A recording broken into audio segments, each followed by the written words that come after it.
This is a conversation with Tim Marshall. Tim has a long career as a foreign correspondent, covering wars and revolutions from the Balkans to the Middle East, but he's mostly known for his series of books starting with Prisoners of Geography, in which he argues that more than anything, it's geography that impacts international relations. I'm a fan of the books, but at the same time, I'm not sure if I agree with the theory, and so in this interview, we talk about whether this argument holds water, whether geography influenced Russia to invade Ukraine, and whether we should even accept this premise, and how it shapes the world from China to the Middle East. The corporate sponsor of this podcast is Conductor, which provides software for crisis exercises for everything from cyber threats and supply chain security to hybrid warfare. And it's also supported by generous patrons that you can join to help make this sustainable and get various perks in return.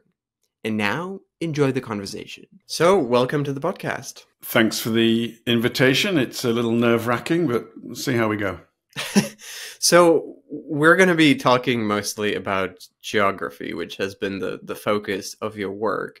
And I think before we get into it in more detail, I wanted to ask why geography in the first place? Because you spend a big part of your career as a foreign correspondent, writing from a lot of exciting places, covering wars, revolutions, and then you started to write about geography. And I was wondering if there was a particular moment or a time when you realized how important it is, and that it's something that's worth exploring in more detail, and how important it is for international relations. It took conflict to let me focus on that, because so much of war is based on geography.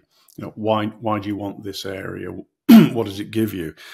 And I was a young reporter in Bosnia, and a Bosnian Serb general explained to me the rationale of why they wanted a particular valley and why they'd done something in a particular village. And basically it was to clear the valley to let them get to a strategic road. And I know that's pretty basic stuff, which a lot of people know, but I hadn't really factored it in that much. And it was a bit of a light bulb moment, because then after that, I always looked at the geographic element in a story, and it stood me in very good stead. I'll give you another example much later on, when we were in Syria. And there was a narrative going on that Assad had lost half of the country. And factually, perhaps that was correct. But when you'd studied the geography as part of understanding what was going on, you realize that what he'd lost was half of the desert, half of the sand. Because there's only one motorway in the country, and it runs through the spine of the country in the center of it, connecting Aleppo all the way down to the Jordanian border via Hama, Homs, and Damascus. And the bulk of the population live relatively close each side of that motorway. So we hadn't actually lost most of what was more important. So it was kind of misleading to say he'd lost half the country. So, you know, I've always factored that in and tried to just inject the geography into the stories. I think that a lot of people who listen to this or watching this are probably familiar with your books and your work. But for those who are not, could you maybe, to begin with, sort of explain your argument that you write about and that you discuss for why you believe that geography is so important but often overlooked factor when it comes to global security and how the world works? The approach I often take is to understand the geography of a situation, of a country, of a conflict. Human geography as well as physical geography. And the human geography then comes on the history side of things, you know, what has happened in this geographic area. And then when you got a grasp and a handle on those two things, when you then read into the politics of the current affairs, a lot of it is much clearer to understand, because you've looked at the geography and then the history. So I'm not a geographic determinist. And I actually, in one of the books, prisoners of geography, I think I say 6 or 7 times, I'm not a geographic determinist, that it is one of the elements which goes up to try to understand and explain what has happened. There are many, many others, including personality. But geography is the often, less so these days, overlooked one. Why? I think that's sort of it's a bit nebulous and hard to pin down, but I think it's to do with psychology and politics. Geopolitics as an idea really fell out of fashion after World War II. And that was because it had been partially bastardized by the Germans, by the Nazis, I should say. The ideas about Lebensraum, etc. And it was considered to be overly deterministic and with sort of fascistic underpinnings. I mean, I find that's a complete nonsense. Just because, in a period of history, one group takes it and introduces it, it doesn't mean that geography is not important. But I really think through the 50s, 60s, 70s, 80s, even into the 90s, geopolitics was incredibly unfashionable, and people underestimated the effect of geography. And I suspect what caused it to come back into fashion, if you like, I mean, it never actually went away, is probably a combination of the end of the Cold War and then this idea about the end of history being seen to be completely laughable, although it took a long time for people to work that out, although it was pretty obvious even at the time that history doesn't end, but some people bought that nonsense. And so increasingly over the past few years, because of the fall of the Berlin Wall and then subsequently what happened, and then after 9/11, I think we've realized that geography plays a significant role. Not the ultimate role, but a significant role in what happens. I think it's interesting that you, maybe if we could dig a little deeper into that, because I think it's interesting that you mentioned that you're not a geographical determinist, that geography plays an important factor, but not the decisive one. And I imagine it's hard to quantify, but if you look at all the factors that sort of then influence international relations, you have culture, history, the individual leaders who are at the helm of the countries.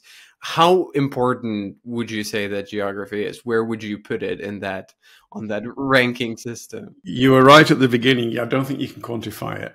You can't prove. I mean, as an aside, it's a bit like Halford Mackinder's heartland theory. It's a great theory. He who controls the heartland controls the world, or the rimland theory, but you can't actually prove them. So I think you can only say that it is one of the most significant. Now, leadership clearly matters. A great recent example, if Zelensky had actually taken the American offer and run away, instead of saying what he said, what was it? I need missiles, not a lift, something like that. Things would have gone differently. So leadership absolutely matters. Of course, population matters, but then and culture, but that's human geography because the population makes the culture. Great ideas. Of course, great ideas seriously affect what happens and who takes them up. And then in all that, and in fact influencing all that, is geography. If you're born in a certain part of the world, you come out often with certain ways of thinking. Certain parts of the world don't have the tsetse fly, and so can have beasts of burden to carry goods to allow trade, and some parts of the world do have the tsetse fly. So I don't know which one is more important than the other. I just think they all come together, and that when you don't factor in geography, you're missing a huge part of the jigsaw. I think maybe I'd like to talk about a few different examples that where we can explain in detail and talk a little bit about how geography specifically influences different parts of the world. And I think a good place to start would be in the Middle East, where you discuss that in Prisoners of Geography, and there's a lot going on at the moment. And you write about how the region has been impacted by oil and the colonial borders, and a lot of other factors. And if you look at what's happening now with Israel, Iran, Palestine, Lebanon, what role do you see geography playing in all of it? A significant one again. I mean, okay, look at the Middle East in the widest sense. Let's take the Kurds. The Kurds are, I know there's different factions within the Kurds, but they're a singular people, with an identity, Kurdish. Where do they live? Mountains. What is the history of mountainous people? Because it's mountains and it's difficult terrain, they are more isolated often and therefore cling and hold on to their cultural traits. They are not as diffused as other parts of the world. And that's why the Kurds have survived and are still an entity, quite a fractured entity, but they are a mountain people. Move on from that and look at Iraq, which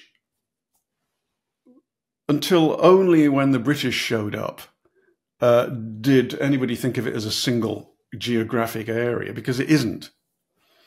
It's three relatively distinct areas. There's the Kurdish area at the top, and this is very broad brush. There's the middle section, which for historic reasons was majority Sunni, Arab. And at the bottom, you've got the marshlands, Shatt al-Arab waterway, which is majority Shia. When you try to draw lines, as the British did, and said this is actually one space, it's a recipe for problems, which of course very quickly surfaced the moment that the lid of Saddam Hussein was taken off. So that's an example of natural geography and then artificial geography clashing. And I think you could make the same argument with the Israel-Palestinian issue. The lines that were drawn by the colonialists, again, did not necessarily always match the organic, geographic borders which grew up in Europe. Not entirely, but if you look at France, it is framed by fairly natural geographic areas, a sea on one side, a big river on the other, and mountains at the bottom. There's a geographic reason why France is the shape it is. So Middle East didn't have that and wasn't allowed to grow more organically, and so we are still seeing the ramifications of Sykes-Picot. I'm trying to think of other examples, but let's have a think. Syria, Oman, Yemen. No, a lot of it is to do with colonialism. I'm not saying that the Middle East would be a haven of peace and stability if there'd never been such a thing as colonialism. I mean, there was wars and fighting going on there for centuries before the colonialists arrived, but we certainly didn't help. Well, you kind of have the same thing in Africa as well, where the colonial borders kind of messed a lot of things up and contributed to the instability.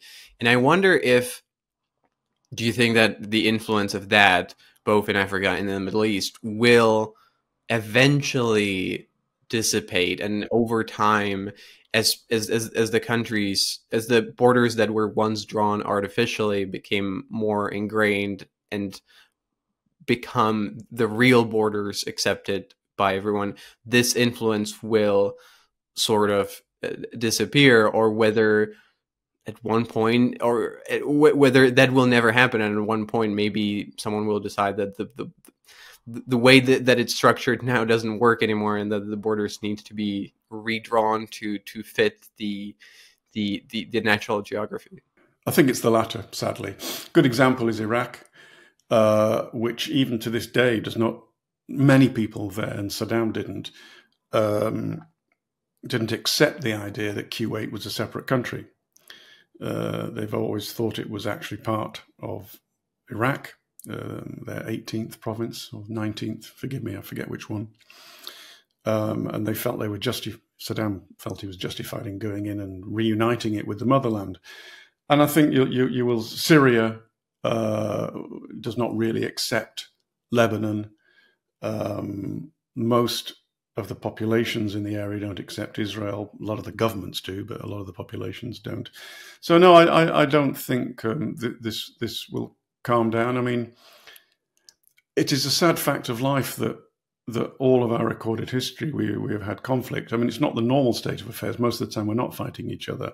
But I go back to this thing about Francis Fukuyama and the end of history, and also even without Fukuyama, that intellectual trend that grew pretty much at the turn of the last century, with a European intellectual elite genuinely seemed to think that was it. Europe is post-war. Europe has gone past those centuries and centuries of fighting.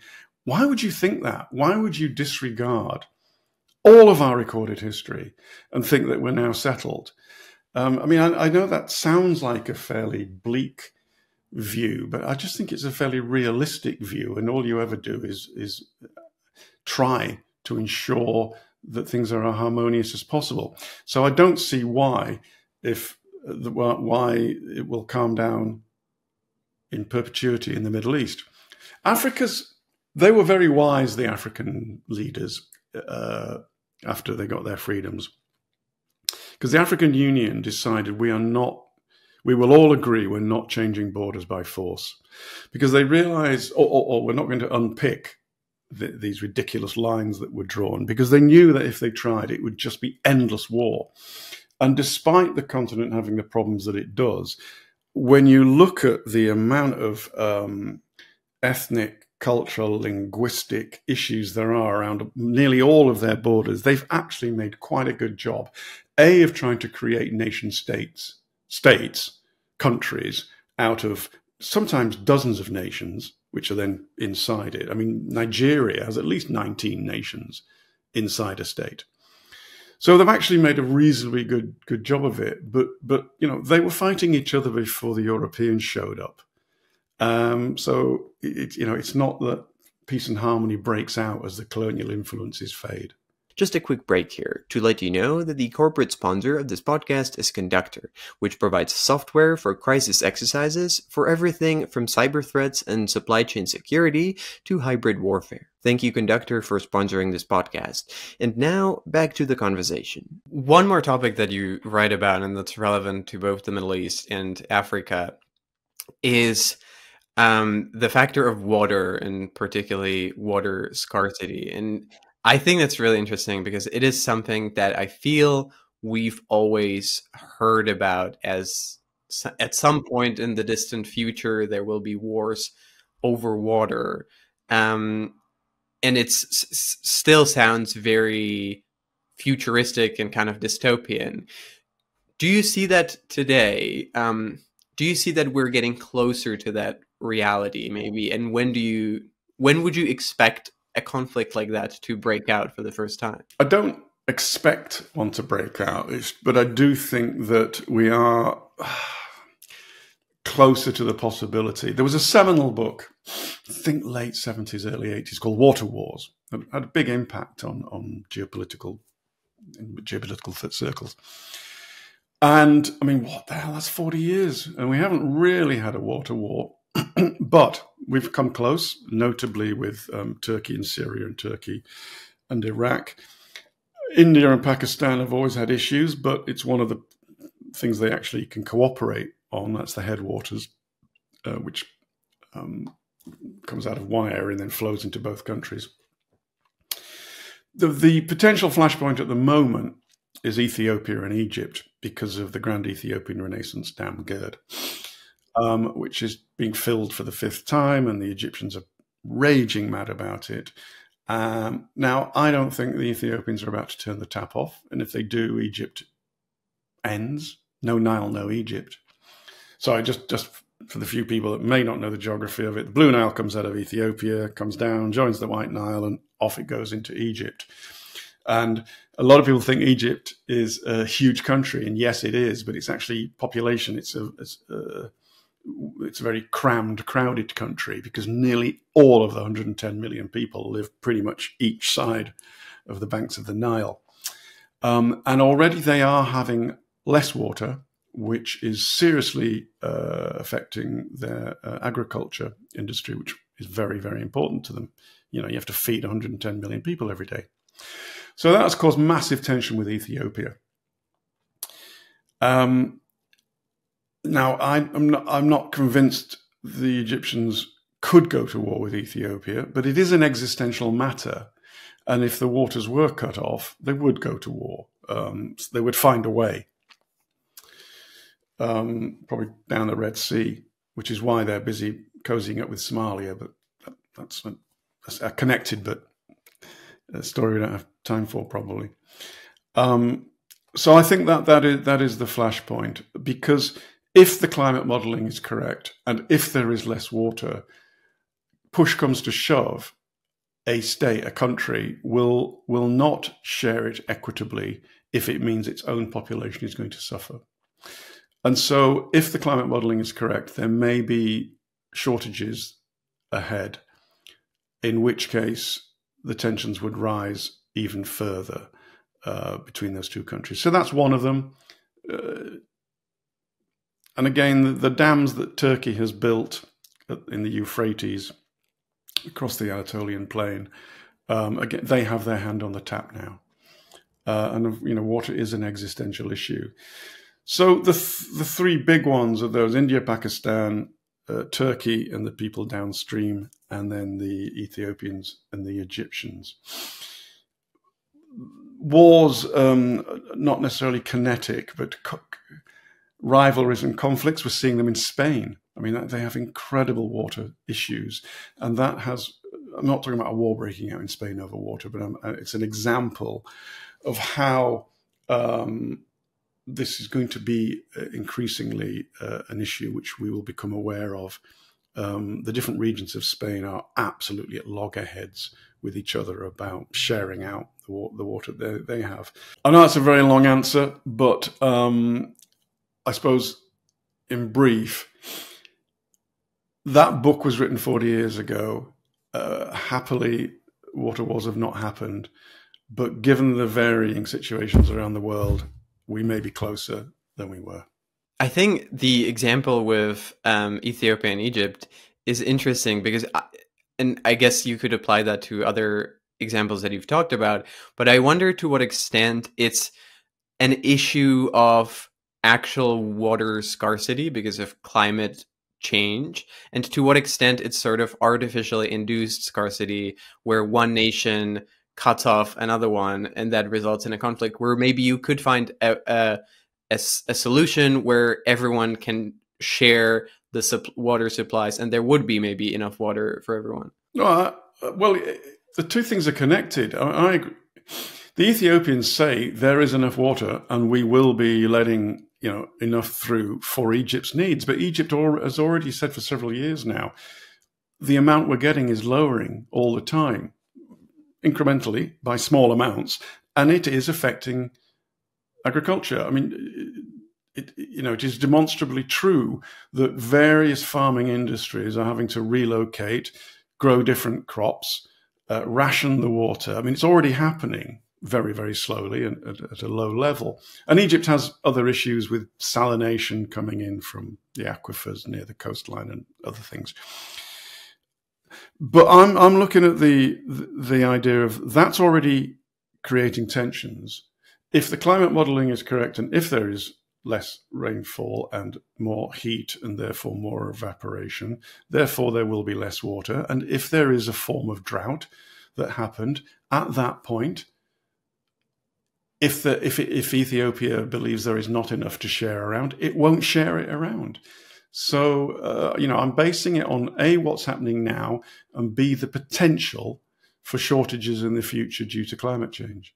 Another commodity, and going back to the Middle East, that is extremely important and has a lot to do with geography as well, is oil. And you write about the importance of oil and how when we eventually get to the post-oil world, the importance of the Middle East, for example, will likely decline quite dramatically, since the the key factor why everyone's interested is not going to be there anymore. And I wonder if you think that even though we're not in post-oil world yet, because the US is now a major oil exporter itself and it's less dependent on oil from the Middle East, if you think that we're starting to sort of get there already.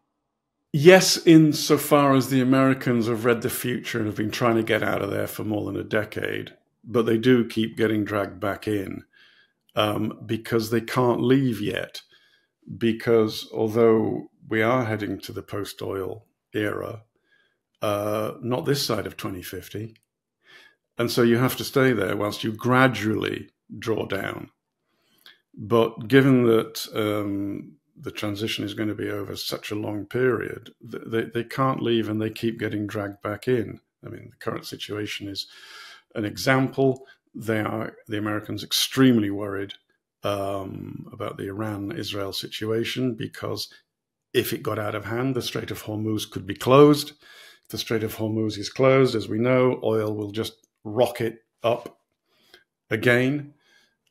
It's funny how I don't know how you judge stuff that's happening, but I looked at the arrival of the THAAD.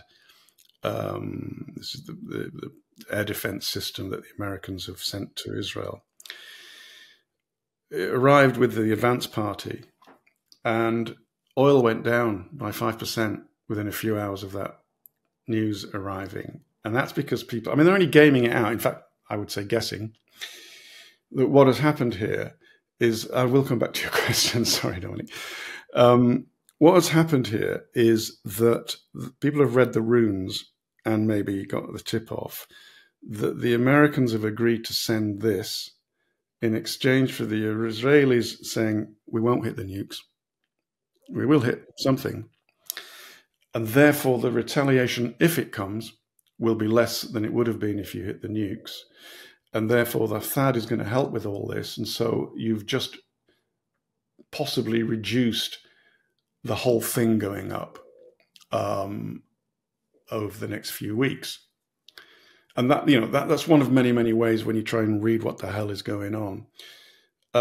So sorry, but the Strait of Hormuz is this another example. The Americans keep trying to get out and keep getting dragged back in because we are not yet in the post-oil world. I mean, I've got a line in one of the books that said, eventually, there's no way in hell the Americans are going to fight for the very last Saudi solar panel. They're simply not going to do it, but they will fight for Saudi oil.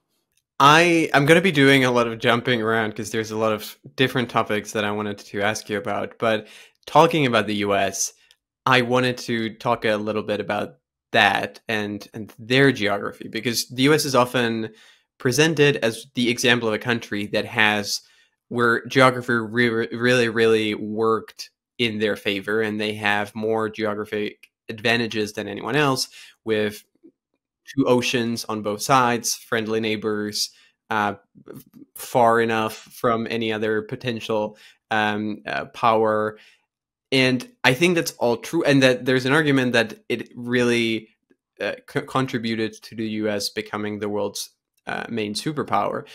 And I'm not I'm not arguing against that. But one thing that I always think of when someone brings that up is that it's not the only country in the Americas that has those advantages. And maybe you could say that Canada, for example, shares a lot of those geographic advantages, even Mexico or even Argentina in South America. And I'd love to hear your take on that, and whether to what extent maybe in the US, in the case of the US, the geography really played such a big role as it's sometimes portrayed to be. I am completely persuaded that it did. That once you had gone from sea to shining sea, you were made. Because you have the greatest farmland in the world, the greatest expanse of it, the greatest river system, internal river system. Sorry, all the rivers are internal. The greatest river system in the world, going down to one of the great ports, New Orleans. You have the protection of 3,000 miles one way, 7 or 8,000 miles the other way of the oceans, and yeah, friendly neighbors. But I disagree with you about Canada and Mexico, particularly Canada. Mexico, yeah, the United States did consider it a threat, hence the war over Texas, and to push the Mexicans away from the port of New Orleans for precisely the reasons we just mentioned. But Mexico's terrain and its two mountain ranges, well, the Sierra Madre, which goes down each side, and its river systems are just nowhere near, and its fertile farmland, nowhere near as fertile or as big or as in an area designed to get it to market. It hasn't got any of those things. It also, and this is why I'm not a geographic determinist, because it is also politics. The colonialists pretty much tried to reimpose almost a feudal system that they brought with them from Spain in this particular case, where you didn't, once you'd stolen the land, like they did in the United States, you didn't give it to the people, you kept it for the great landowners, and therefore the peasants had not much incentive to work. Whereas in the United States, and this is where the nexus of geography and politics comes, in the United States, once you'd stolen the land, you started parceling it out to everybody and giving them a stake in building something. So I don't agree about Mexico, and I don't agree even more about Canada. If you look at the population of Canada and then you impose it upon a map of Canada, you will see that close to 90%, probably more, live within just a few miles of the American border. So yeah, Canada is a massive country, but you look where everybody lives, and it's nearly entirely along just a few miles above the border. And that's because of the Canadian ice shield. It's hard ground. You can't grow anything in most of it. And if you can't grow anything, you're not going to live there. So they're mostly as south as they can come, where they can grow at least some things and where it is habitable. So there was no way in hell that Canada could become the United States. It hasn't got the river system. It hasn't got the soil. If it goes north, it goes into the ice pack. So it was never going to happen. Just a quick break here. In the coming months, I will be starting a newsletter focused on what you need to know and what you might have missed in geopolitics. It's completely free and you can already sign up for it, and it would be quite helpful if you do that. You can find the link for the sign up in the description below. And now, back to the conversation. Naturally, from the US, it would make sense to talk about China as the main competitor and challenger of the United States. And the natural question is, well, basically, how does geography impact China, and whether it is more advantaged or disadvantaged by its geography? Because maybe unlike the US, it has both of those. China has some natural geographic advantages, but it didn't have them throughout its history. What I mean by that is that more than 90% of Chinese people are Han, ethnically Han. You know, they're not Mongolian, they're not Manchurian, they're Han Chinese. And they come from the heartland, of the Han heartland, which is between the two great rivers. And here's where the geography first helps them. It's called the Hu Line. And west of the Hu Line is more mountainous, less rainfall. The soil's not as good. East of it, it's flatter and it's wetter and it's farming country. And the climate allowed eventually double cropping, two crops a year, which means more food. And if more food means more people. So they started to grow. And to this day, I think it's something like 70% of the entire population of China, which is a lot of people, live on the eastern side of that line. And the reason is the Hu Line is the rainfall, basically. So again, western mountains, plateaus, colder, less rain, less soil, far, far fewer people. So that's a geographic advantage of the double cropping and the rivers and the soil. The disadvantage was those pesky Mongols and others who kept coming down from the great steppes above them, and which is one of the reasons why the Great Wall of China was built. When they became powerful enough, they then started pushing out, and they took, for example, Manchuria. Now, Manchuria only 150 years ago was 90% Manchurian, and now it's 90% Han. So they pushed out and basically incorporate it, push up into Mongolia, push up into Xinjiang province, where the Muslim Uyghurs live, and eventually push out into Tibet. So what you have around the Han heartland is a buffer zone, and they now feel quite safe, whereas for centuries and centuries they really didn't. The soft underbelly of China is the coastline, or it was, and that's where most of the colonialists, the Brits and others, arrived and imposed the century of humiliation upon them. And that's never going to happen again, because they are now back on the world stage as a superpower. And when you look at the military, the amount of money they're spending on shorter ship missiles to just push the foreigners away from the coastline, because that's the last weak spot in China. And so, yeah, they've nailed on their geography and they've used it to their advantage. I mean, they have 1,001 problems, but they've also got 1,001 things going for them. You've mentioned that a part of their current global geopolitical strategy is determined or influenced by geography, because they have the soft underbelly, so they're trying to protect it by pushing everyone out. I guess another maybe example of that would be the Belt and Road Initiative, which is part of sort of the China's global expansion of influence, which also at the heart of it is about geography. Yes, lily padding around the world, string of pearls concept.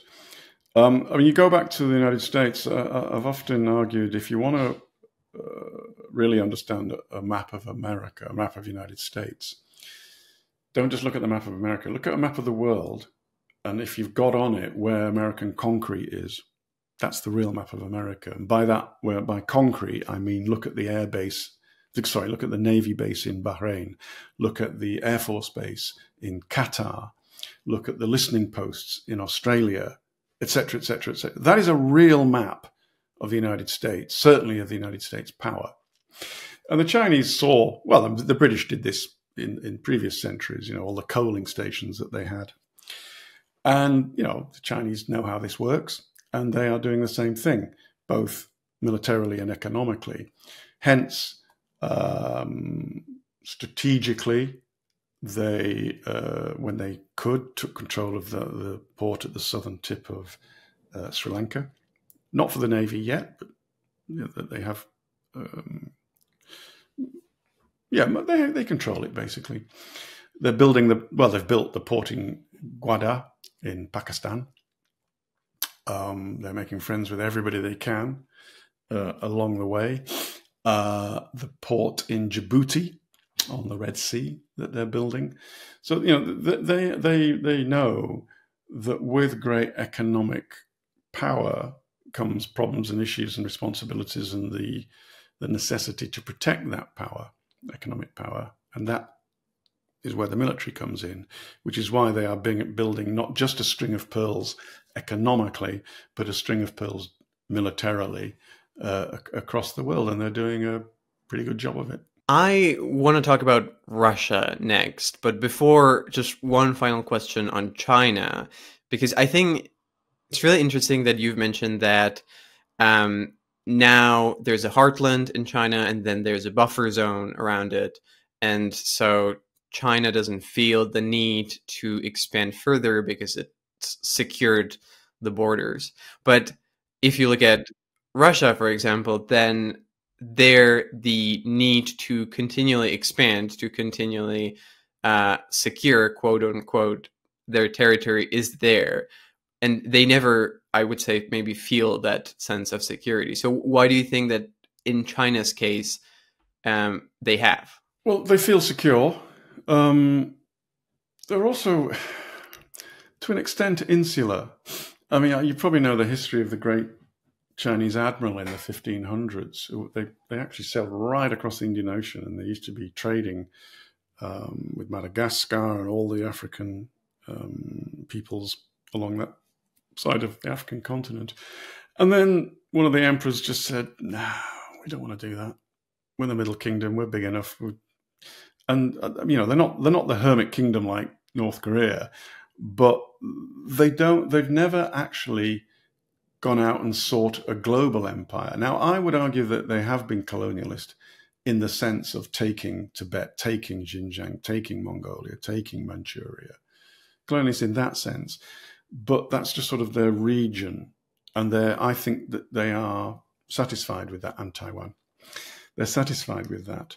They don't seek more territory, but they do seek an economic empire globally in order to ensure their market for their goods. Because if we don't buy their goods, they collapse. They do have a border dispute with Russia, fought a very brief war over it in the 70s. And that, when their temporary marriage of convenience is over, down the line some way, that might come back because it was part of China. And along the Siberian border, there are one or two little areas which perhaps need ironing out as and when.